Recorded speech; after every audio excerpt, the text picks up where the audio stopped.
I knew nothing about electronic recycling, to be honest with you.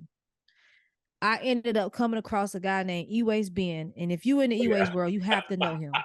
That's exactly what I did. I discovered him. That's how I got started. It's so funny.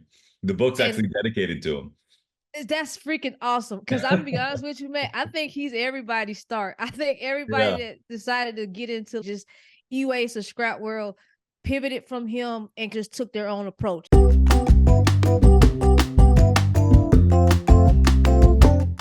Man, I thank you so much for taking the time to meet with me. Oh no, it's all good. I I've definitely appreciate you. Yeah, I've been following you since I got started, and I think we came in this whole e-waste game together as far as like the same time. I've really enjoyed following you and learning from you, and I'm looking forward to our talk. Definitely appreciate it so much. Yeah, Yeah. we did start around the same time. My business kind of went a different way, but I'm still in the recycling world. It's just a little different from when I first started. But man, I'm loving everything about it. I wouldn't change it one I bit at all. I noticed you kind of pivoted into more audio video kind of equipment, and I Yeah. didn't know if that was just because that was your background or that it was just what was coming in material wise. Can you tell me about why you pivoted? Well, two reasons. The first reason was I saw open lane for it. There Okay. was nobody really dedicated to that. And what I saw was when I would go to scrap yards or other recyclers to sell like circuit boards and stuff like that, I would be able to see what they have in their warehouses. And I would notice that all the audio visual equipment, any music production equipment, they know nothing about that stuff. So they didn't know what to do with it. They're just throwing it in gaylords. They're cutting the cables. They're disassembling them. They're not even thinking about resale value. Right. And I'm like, there are so many people out there that are getting rid of these turntables, these speakers, these amps, thinking that this stuff is going to be reused, and it's not. So I'm like, that's where I come from. I've been doing audio and music since I was 6. So I Uh, eat, sleep, and breathe this. And I came from mixing on, doing production sound for TV and film. So I've been around gear and just all of this my whole life. you know what you're looking at though when you see it, then you know exactly. Yes, Yeah. the value of it. And then just also being able to be a resource for the community. Because I used to DJ and I used to produce, I used to score films. So I'm still connected in that world. And I'm like, we really don't have a centralized place for people to get stuff fixed. You know how many DJs I've helped, like in the past couple of months, get gear they had sitting in the closet back up and running so they don't have to go buy other gear and things like that. So it's like, I saw an open lane for that. And then again, like I said, that's my background. Yeah. So it made sense to put my time and energy into stuff that I value so I don't feel like I'm working. Because I'll be honest with you, Matthew, when I was accepting everything, I almost got to a point where I was like, I can't do this no more. This is becoming very overwhelming because I was just working nonstop. And you can understand that too. You have staff. It's me by myself, everything. Yeah, And I decided to get staff when I dropped a flat screen TV on my toe and almost broke it. And I was like, you know what, I need help because I couldn't walk for like 2 weeks. um, yeah, but I was doing it by myself for a while. It sucked. yeah, because you get so much stuff. So that's when I say, you know what? I can't be out here trying to run a business like I got 20 employees. Let me run this business like, okay, I'm doing this by myself. Let me make it more efficient. And since I switched over, man, when I tell you it's like a sewing machine, Yeah. I'm making more progress now than I did before. It's like people, man, they go crazy. They get excited because they know now that their stuff is not going to end up in the landfill.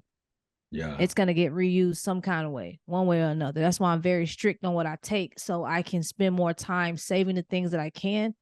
And hopefully others will follow suit and start to make sure they take priority. Because if you know you good at computers and laptops, like make stuff your priority. Because I know a few recyclers here in Atlanta, they won't take certain things. They only take networking stuff.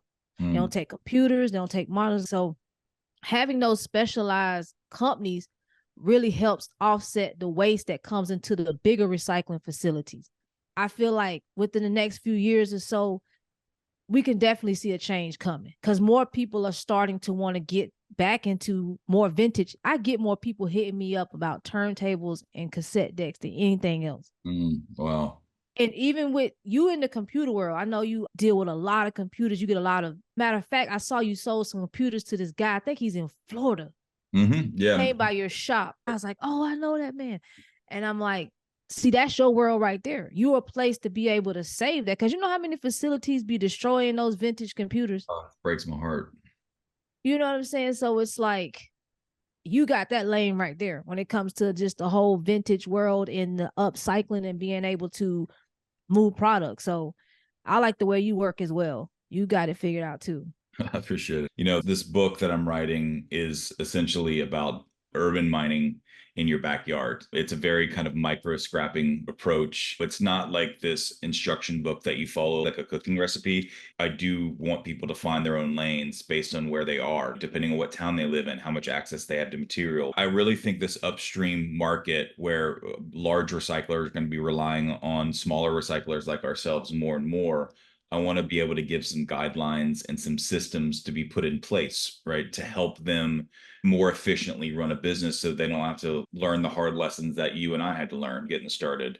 So I've essentially broken the book down to 3 sections, which is sourcing material, sorting material, and selling material. So Right. sourcing is where you get things. What's the lowest hanging fruit? What are the best places to try to get material from? Sorting is how do you stay organized so you don't become a hoarder and just you get overwhelmed.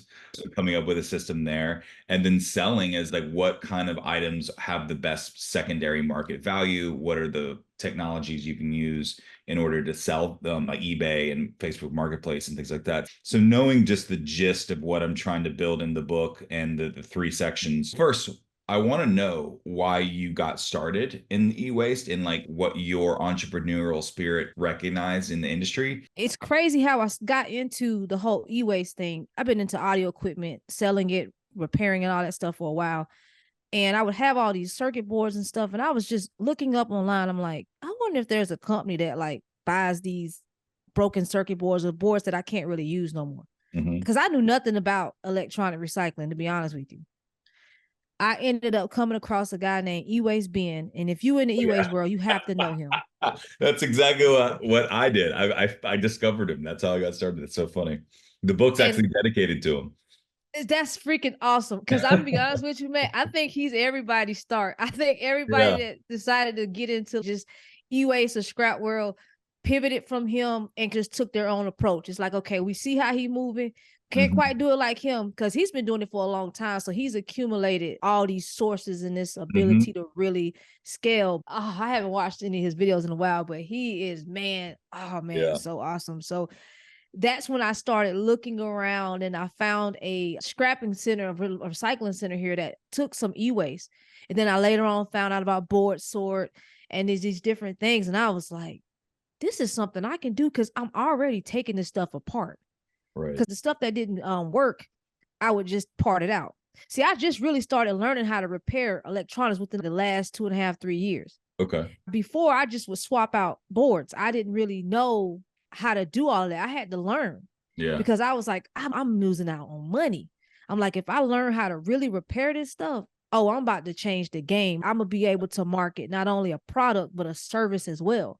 And it's going to make the people who want to support me more because they know, well, she can repair it.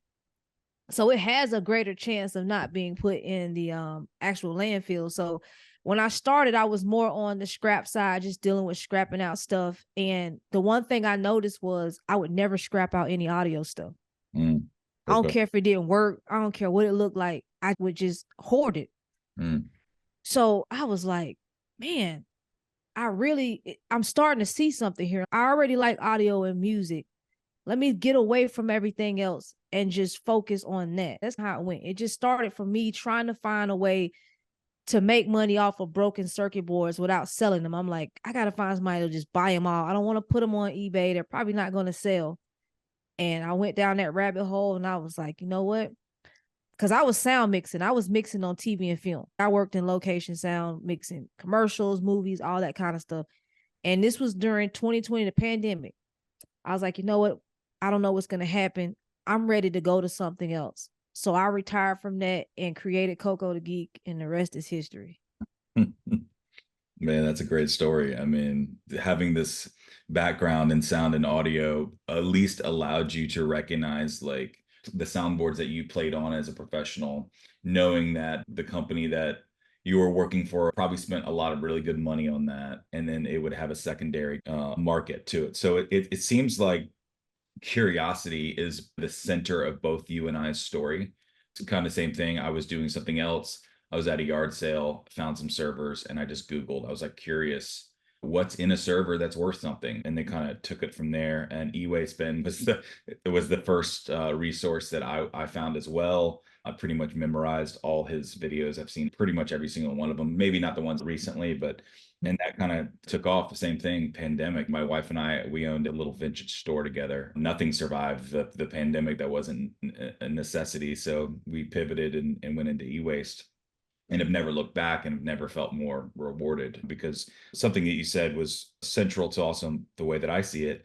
And it's your service to your community. And that has felt the best for me personally, that we're able to take this material and do something better than just throwing it into a landfill, and you can actually make a living doing it. Because there's nothing wrong with making money. There's nothing wrong with making a lot of money. It's just how you do it, right? Do you step on other people on your way up? Do you lie? Do you cheat? Do you steal? There's none of that stuff. At least in my experience, we're taking legitimate material that has a pegged market value, copper, steel, every day there's a market value on it and there's a resale value.